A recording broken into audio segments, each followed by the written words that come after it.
салом тамошобинони азиз ва шунавандагони гиромии радиои паём. дар барномаи таҳлилӣ ва сиёсии дидгоҳ Шавкати Муҳаммад бо шумо ҳастам. барномаи имрӯзаи мо марбут ба интихоботи дирӯзаи президентӣ ва натиҷаи он аст. тамошобинони гиромӣ ва шунавандагони гиромии радиои паём, ана интихоботи президентӣ ҳам гузашт. мардуми Тоҷикистон ояндаро барои 7 соли дигар интихоб кард. қисме бо рафтан ба пои сандуқ ва ихтиёран овоз додан ба Эмомалӣ Раҳмон, қисме бо аз тарсу ҳарос овоз додан ба Эмомалӣ Раҳмон, қисме бо раъй додан ба номзадҳои дигар ва сукут ба дуздида шудани овозашон ва қисми асосӣ бо таҳрими хомӯшонаву бепарвоёнаи интихобот. пирӯзи хушҳол байни инҳо гурӯҳи аввал аст ки пешвояшонро дӯст медоранд ва аз дилу ҷон ба ӯ овоз доданду бархе ҳатто аз таҳти дил дар кампени пеш аз интихобот ширкат карданд ва дар рӯзи интихобот бошад дар назди участкаҳои интихоботӣ рақсиданд. дар ҳеҷ ҷои дунё дидед ки як инсон барои тамдиди ғуломияш рақсидааст?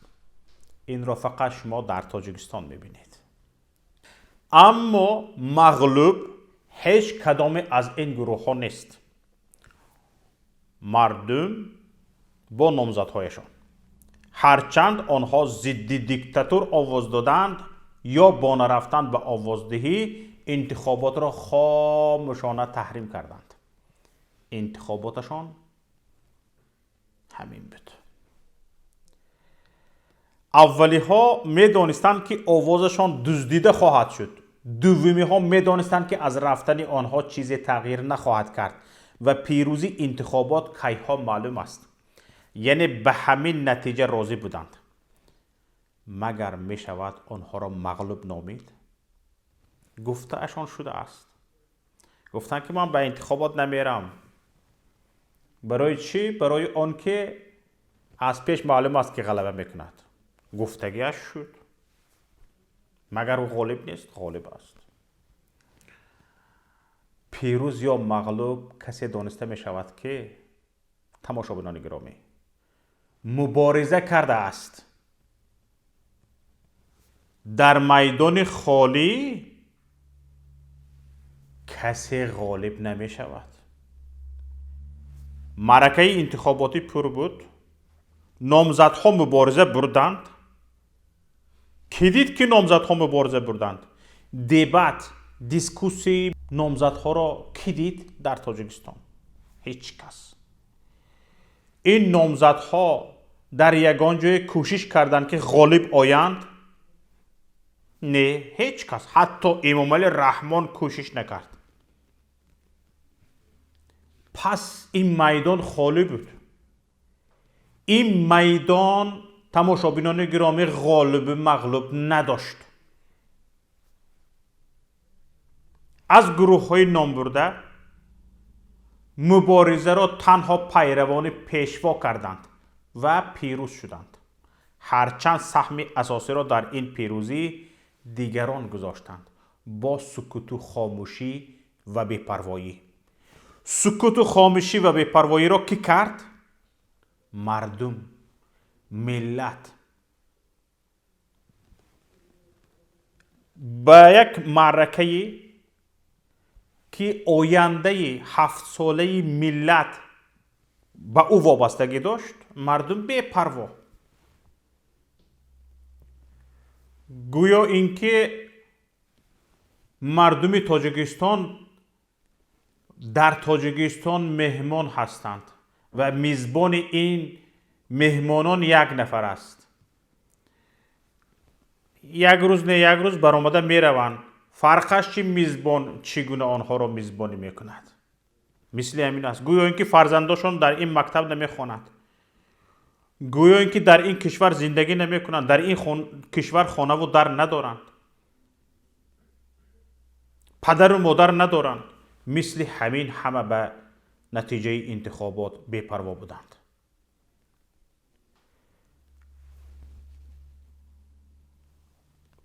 ملت که مایلش راستی همین نامزدهای دیگر بجز امام علی رحمان زنده و سلامت باشند، حالتشان خوب باشد. معلم عبدالحلیم غفارов را حاضر من تصور کرده شدم. همین حاضر تصور کرده شدم که دیروز از کشاکش سخت انتخابات سخت خسته شدگی، امروز در ستاد انتخاباتشان چند پریس کنفرانس گذرانده از خستگی چشم کشوده نمیتوانند. رستم لطیفزاده چی؟ رستم لطیفزاده که در معرکه انتخاباتی 5% رای مردم را داشت، در معرکه مردم امضا جمع کرده بودند 5%، حالا 3% آواز گرفته. حالا خون جگر که اگر در انتخابات تقلب نشده باشد چه خیلی مردم به طرفداری من 5% امضا جمع میکنند، اما من در انتخابات 3% آواز میگرفتم. حاضر من تصور کرده شدم که لطیفزاده گفته است من تا جان در کف دارم از آواز انتخاب کنندگانم دفاع میکنم. این خیلی شدنش ممکن نیست. اگر با آواز مردم کمیسیون مرکزی انتخابات و رایپرسی احترام قائل نشود، من تظاهرات تشکیل میکنم. من میباید زیاده از 50% آواز میگرفتم. نه، خستم که خوابیم. لطیفزاده میخیل میگوید. عبدالحلیم غفارزاده پریس کنفرانس برگزار کرد. به خیالتون عبدالحلیم غفارزاده و دیگر این نامزدها ستاد انتخاباتی داشتند یا نداشتند؟ آدرسش یعنی نشانیش را در ولایت ها، در ناحیه ها، حتی اگر در جمهوری کسی میدانست که اینا در کجا ستاد انتخاباتی دارند؟ مایلش که مردم روزنامه نگاران میدانستند ستاد انتخاباتی اینها در کجا است، در یگان رسانه من نخوندم. انا انتخابات پرزیدنتی، انا تحقیر ملت. نه ستاد انتخاباتی این دیوس ها را کسی دید، نه امضا جمع کنیشان را، نه کسی به این مخلوق ها آواز داد. باوری دارم همین 3% و 1.5% هم به اینها صدقه شدگی. صدقه. این بانم رقیبان انا همین 4 نامزد دیگر هر یکیش با امضای 5% اهالی به انتخابات راه یافته 1.5-2% آواز گرفتند. 5% مردم میگوید من طرفدار همین امضا جمع میکند، بعد اینها همچون نامزد به قید گرفته میشوند. لیکن در انتخابات 0.5%، 1.5%، 2%، 3% آواز میگیرند. انا مسخره بازی. او دوتای دیگر را نامشان را نگیریم هم میشود. گفتی روزها فسیارانو آنها که بدنشان را ملت نمیداند، یگان تمون نمیدانیم. همین نو شنیدیم که در معرکه انتخاباتی در تاجیکستان همین خیلی نفرها بوده است. شاید شاگرداشون دانند، یک تا دوتا هم حزبیانشان دانند، اگر هم حزبی داشته باشند. خوب، تماشابینان گرامی، حالا انتخابات انجام یافت. امام علی رحمان گویا 91% آواز گرفت و اگر زنده ماند 7 سال دیگر زمام کشور را در دست خواهد داشت. 7 سال دیگر. اما در این 7 سال او چی کار خواهد کرد؟ تاجیکستان را کجا خواهد برد؟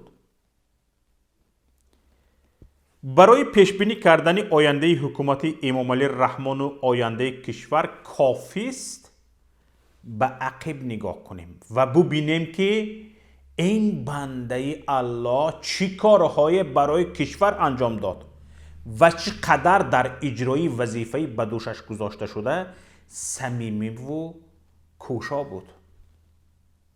اگر کسی به این امید است که در آینده این مخلوق خدا عوض خواهد شد چون الکی شکمش سیر شده است و غیره، میتواند همین جا نقطه گذارد و دوام این برنامه ما را تماشا نکند هم می شود.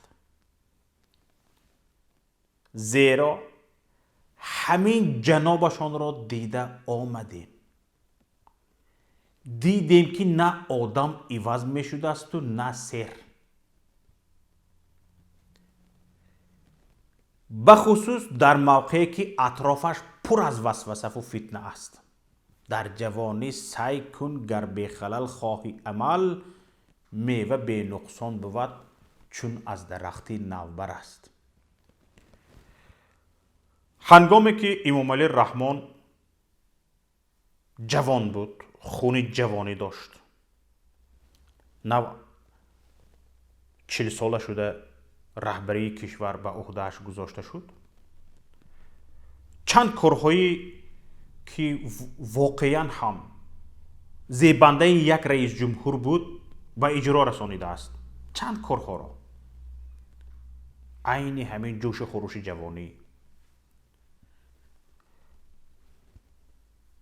مثلا گریم به امام علی رحمان چند دستاورد را نسبت میدهند که اساسی ترینش اینهایند: برقراری صلح در تاجیکستان، برگردانیدن گریزه ها، ساختمان نقب ها و راه شمال جنوب، ساختمان نیروگاه برقی آبی راغون.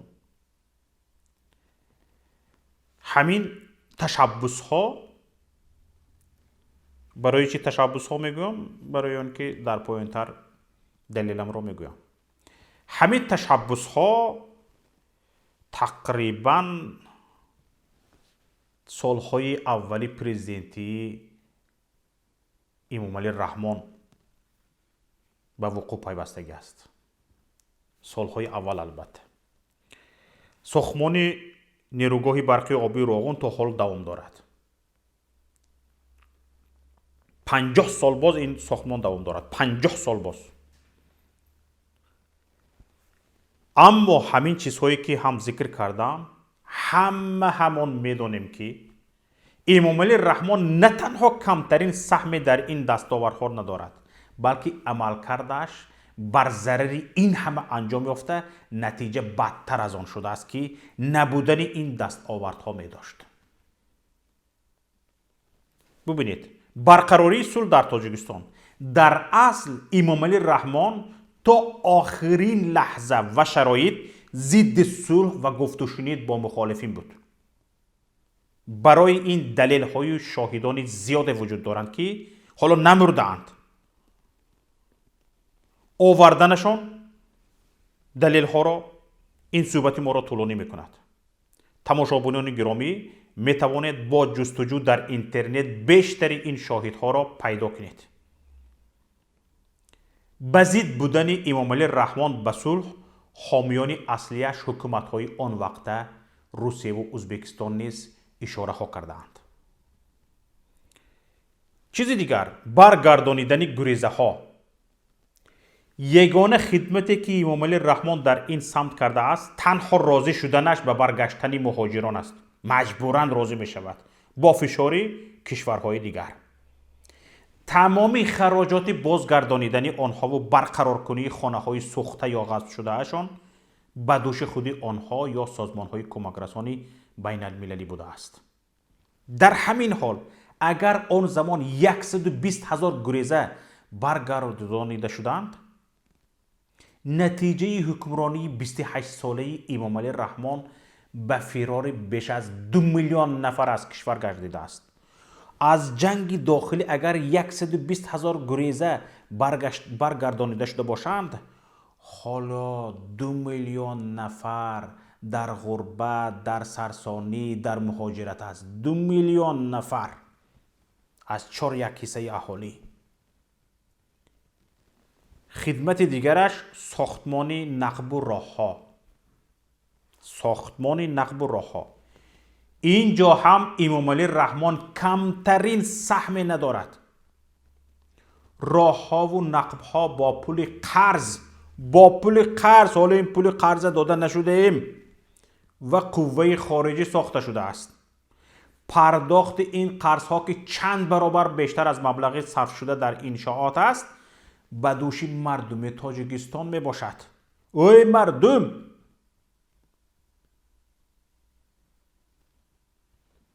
امامعلی رحمان از این ساختمان ها منفعت شخصی برداشته است. بیش از 50% مبلغ های قرضی برای این راه ها دزدیده شده اند و بعد ساخته شدن راه ها در اختیار دختر و داماد او این راه ها قرار گرفتند که سالانه بیش از 100 میلیون دلار به خانواده درآمد می آورد.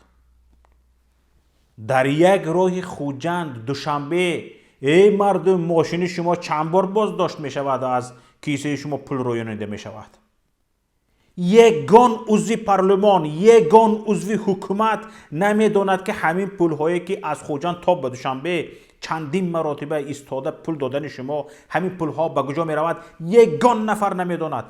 دلخواه عضو پارلمان را دارید بپرسید که تو نماینده من آیا می دانی که همین پول هایی که در راه می دارند به کجا می رود؟ هیچ کس نمی داند. به کیسه فرزندان رئیس جمهور، به جزیره ویرجینیا می رود این پول ها. به خارج، راست به خارج می رود، به بودجه کشور نه. گمان نکنید که وقتی پول دادن من پول داده ایستادم کشورم را آباد کرده ایستادم، از این پول کشورم آباد می شود. حتی به راه صرف نمی شود. میفهمید؟ حتی این کسانی که پول چینده ایستادن از کیسه شما، ای کسانی که با ماشینتان دوشنبه می روید و چندین مراتبه به پولچینک های ایرس پول میتید، از این پول هایی که شما میتید ایرس حتی انداز نمی سپارد با تاجیکستان، حتی انداز نمی سپارد. این رو میفهمید؟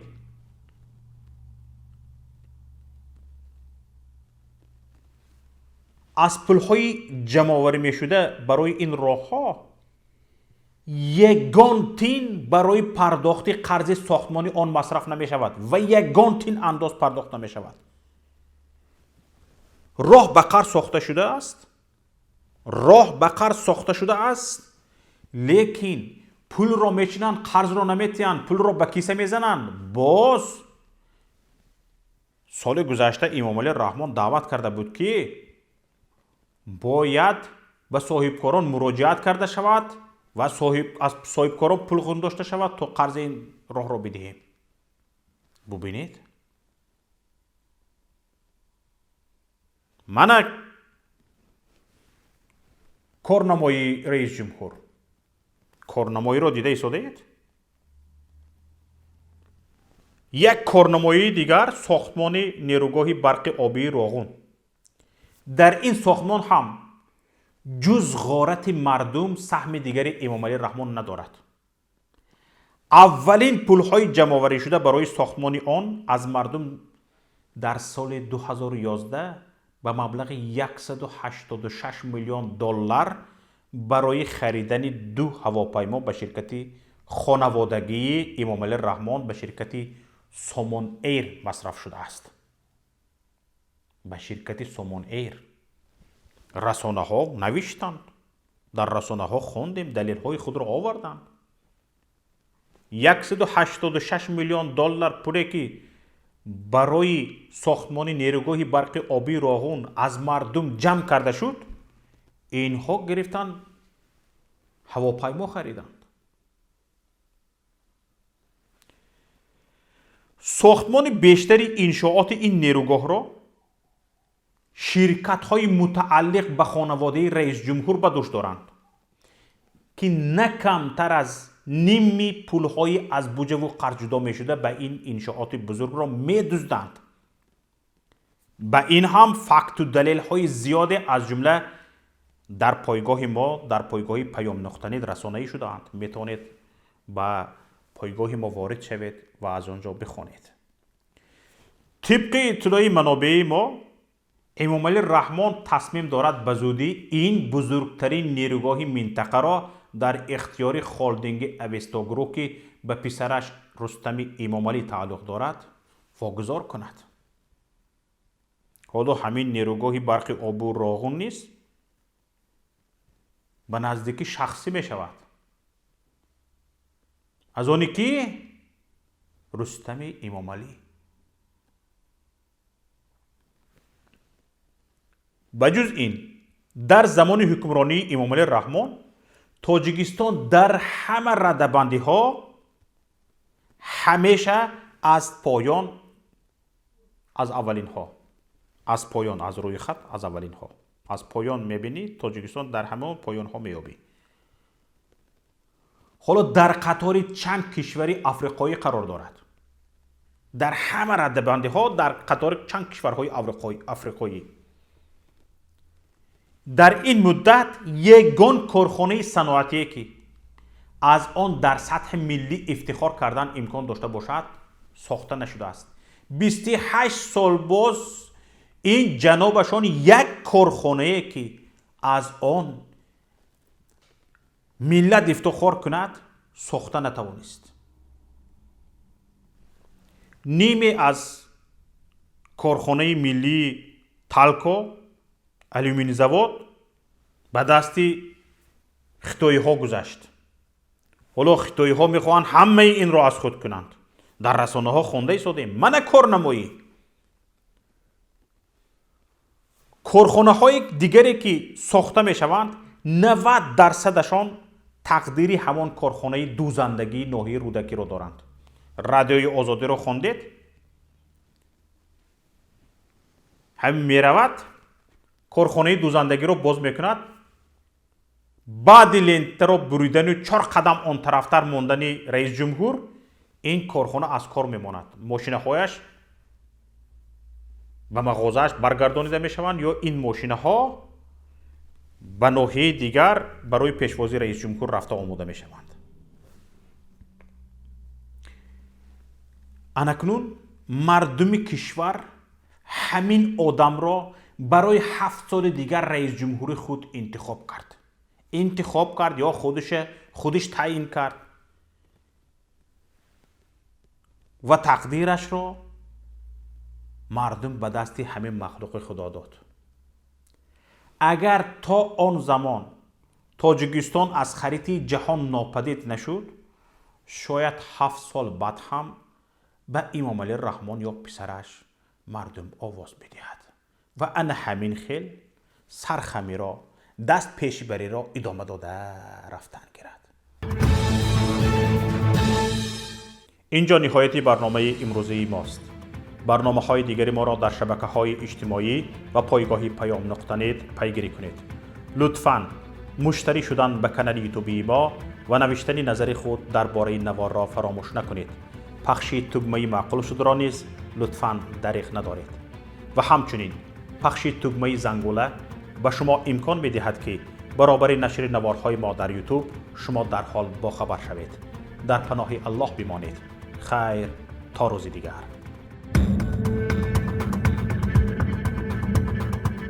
برنامه سیاسی و تحلیلی دیدگاه.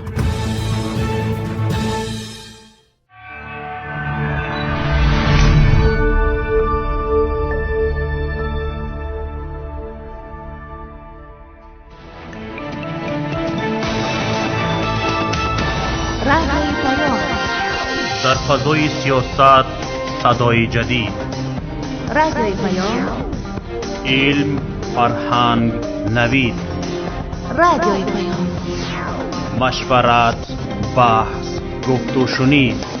در تمام دنیا روی رسانه اینترنتی رادیو پیام .net